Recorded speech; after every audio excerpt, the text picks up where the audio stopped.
Medicare insurance is awesome insurance, and that awesome insurance is going up. Social Security raised the Medicare Part B premium from $148.50 per month to $170.10 per month, effective January 1st. For those of you who are on Medicare supplements, Medigap plans, if you have Plan G, Plan N, you're paying a Part B deductible. The Part B deductible is going to increase from $203 per year to $233.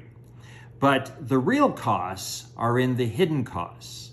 So Medicare Part A has a deductible. It's going up to $1,556 per event in a 60-day period.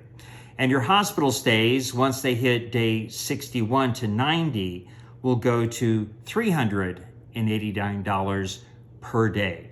And on reserve days, they're even going up to $778 per day during the 60 reserve days.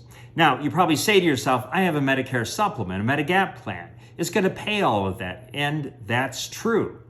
But because the costs are going up, your Medigap plan is going to pay more. And the insurance company isn't going to swallow those increases. They're going to pass them on to you. And so your Medigap premium is going to start going up exponentially here in the next few months. Medicare is awesome insurance, but the cost of it continues to increase because of inflation. We can shop your Medicare supplement and look at all the different plans in the area to get you the best possible price. Give us a call at Omaha Insurance Solutions. We're an independent insurance agency. Let us act as your broker to get you the best possible price on your Medigap policy.